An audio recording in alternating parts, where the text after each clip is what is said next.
morning and welcome to Our Issues Milwaukee. I'm your host, Andrea Williams. Our focus this morning is on the Greater Milwaukee Foundation. It's the region's largest community foundation and was among the first established in the world. Their region-wide forum, On the Table MKE, is returning on October 10th, and here to tell us all about that and more is Laura Glowy. She is the Vice President of Marketing and Communications. How are you, Laura? Great. Thanks for having me this morning, Andrea. Glad to have you here. And this whole On the Table MKE initiative has grown so much. And so I'm excited to have you back this year. The organization has come on to kind of fill in the viewers from the very start of it all. So just want to talk about what we have to look forward to this year. But first, if you would, tell us more about the mission and what you hope to accomplish this time around. Sure. So, we are just thrilled that, again, great citizens around Greater Milwaukee are very excited and energized to lean in, I think, even more than we've seen in year 1 and 2. It's been a building year, and this is year 3 for On the Table MKE. And some of the things that we have been doing in this past year since the last event is really listening and engaging with table hosts who've had very successful tables, who have been helping guide how we shape On the Table MKE in 2019. So for October 10th, we have really sort of culminated best feedback and are really seeing some ways that On the Table is going to I would say the biggest difference is very much intensify conversations and collaborations to really see through some level of positive change from ideas that are being discussed. Yeah, and like I said, so much has been accomplished since the inaugural On the Table MKE. Last year, if I'm correct, more than 5,000 residents throughout Greater Milwaukee gathered in small groups, and they share a meal, whether it's breakfast, lunch, or dinner, but really they pick the subject, and it doesn't have to be necessarily someone you know, but just people who have come together with a common goal of having a better understanding of whatever the subject matter may be, right? That's right. It's a kaleidoscope effect. So, if you think about the imagery of that, all these different pockets of conversation, some overlap, some are very specific to certain topics like art and education, others are gathering groups of people to talk around issues like hunger or homelessness. But at the end of the day, the reason that the Greater Milwaukee Foundation does this is because the community has stated that it really wants to collaborate together and wants to see some sort of positive change that strengthens our region as a whole.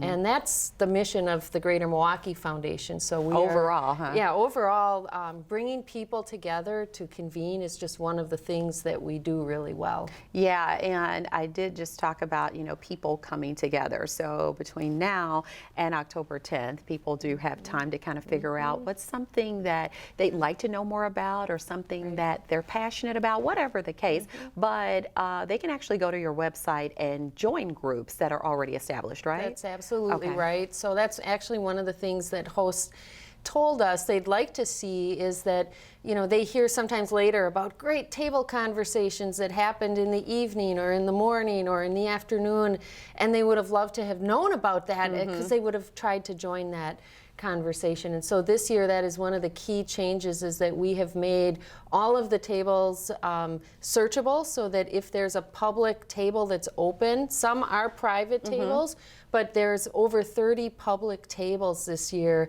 ranging on topics that have to do with youth to seniors, that are holding seats open, because one of the beauties of this event is sort of a social networking and people working together on like interests. Is you talk sometimes to the same people in your same circle or your same organization. And On the Table as a format really invites the opportunity to go across town or into another region and really see how other people are experiencing life, or understand what issues are that people from a different community or population can come together and have greater awareness and greater impact together. Yes. What I love most about this whole concept is that you're not just bringing people together to have conversations on many different levels, as we've discussed, but you also take the time when it's all over said and done to compile that information, kind of get some feedback from the participants, and then you're able to look at what people talked about, what effect it had, and so many other things. So out of the top 10 topics of discussion, the top 3 last year were education, schools, and youth. And they kind of emphasize the importance of early childhood and the power of youth using their voice.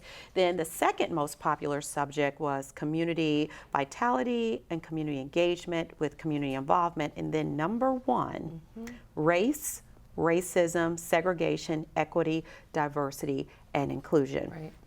That's huge, especially when, since I've lived in Milwaukee, which has been over 20 years, we always hear Milwaukee is one of the most hyper-segregated cities in America. And so if we can't talk about it or figure out where we go from here, then we're stuck with that label. So this is one of those things that really helps move us forward and give people a better opportunity to know people who may come from a different culture, background, whatever the case may be. That's right. It's very eye-opening for some individuals who are entering a conversation and learning about race. But for other tables who are extremely focused on systems change, I think there's a lot of people in our community who really are tired of the talk and want to move conversation to a different level.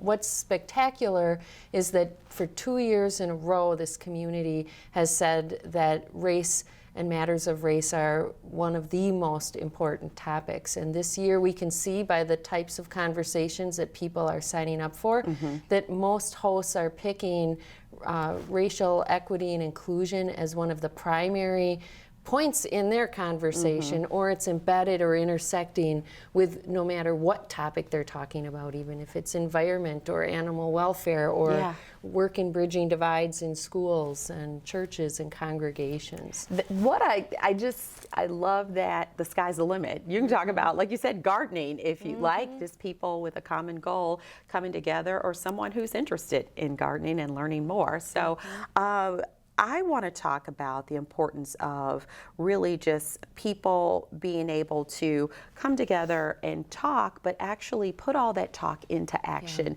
Well, how do you approach that scenario? Right. So again, the community has said, help us do that more. And so this year we are providing some stronger tools through a facilitation kit that literally helps a host before they start the conversation, that they're already intentionally thinking about what might our table like to get out of this topic, and how might we come at that conversation so that we're making the most use of our time. And we're even providing an action card to all tables this year so that hosts can help facilitate through all the great ideas, help each table pick what's maybe our best one idea, something that we'd like to see us staying committed to as individuals or for a collective action. Who might we also bring into the conversation that wasn't with us today? And then really from an accountability measure, make sure that those hosts are prepared if they want to follow up. There's a lot of tables and a lot of people who have not joined a conversation in the past couple years, and so we don't want to scare people away. There's a lot of room for newcomers, and a lot of people do want to still come and just socialize and hear and listen, and then go back and contemplate and maybe get involved in volunteering or something on a smaller active scale, but still a meaningful positive change in our community. Hence ideas to action. That's right. And if I'm correct, you have a part where you can actually give funding between $500 and $2,500 to help people not just talk the talk, but walk the walk, so to speak. Right. So last year we had probably at the smaller scale, it was a table that was committed to neighborhood regular cleanups in our community, and On a larger scale, there were initiatives like a bus tour that Carmen Schools, who has a high school in both North and South Side, they wanted to bridge divides and break down stereotypes, and so they brought students together who were in 6th grade, and then also a second time they did this with high schools, and they took students from the North Side to the South Side, and the students had an opportunity to hear from a historian who talked about murals. They stopped at El Rey and ate churros. They stopped at Sherman Phoenix and dined together. They had a chance to really build bonds, and at the end say, you know, we need to do this more often. It shouldn't be just a one-time event on a certain day. I love that. I really do. And it's a great example of the work that the Greater Milwaukee Foundation has done for so many years. You've made it clear that you inspire philanthropy, you serve donors, and strengthen communities. And so when you look at the history of the Greater Milwaukee Foundation, you've got Patrick Cudahy, who was the first major donor, and he wrote a check for $25,000 way back when, which that would be like the equivalent of 6 figures now, but really just the beginning of that history and where you are now. Talk a little bit about the importance of keeping everything that this foundation represents alive. Right, so I think steadfast all the way through has been the concept of people who are very passionate and generous, and the foundation is set up to honor that donor intent. And because we've been doing this well for 100+ years, we have that trust embedded through community. One of the things that is very new in the last decade, we have been really focused on even doing more around leadership on community issues. So instead of just serving a donor's fund or doing traditional grant making, which we do both of those things, they're incredibly important to the model, but we really are working on using data and research to identify what the greatest community needs are, and then bringing community leaders and partners and donors together to talk about how to invest in a very strategic way so that we are really moving the needle on large-scale issues. All right, and so as we wrap up this segment, coming up on the table, MKE, is there anything else that you want our viewers to know as we get closer to that date? I'm glad you asked, because even up until the very day, people can go to the website and find tables where there are open seats. As I said, there's 300 or 30 tables rather of open public seating, and the Marcus Center, for example, for the 3rd year in a row hosts a complimentary breakfast at the Pfister Hotel to kick this off, and everyone and anyone can sign up to be there and pick a table that they want to sit at and be a part of. So there's plenty of room, and there is still time to host if people want to host. You know, you can pull together people in your living room that evening. There's room at the table for everyone. That's right. That's a beautiful concept. Thank you so much for stopping by, and all the best coming up on the table. Thank you.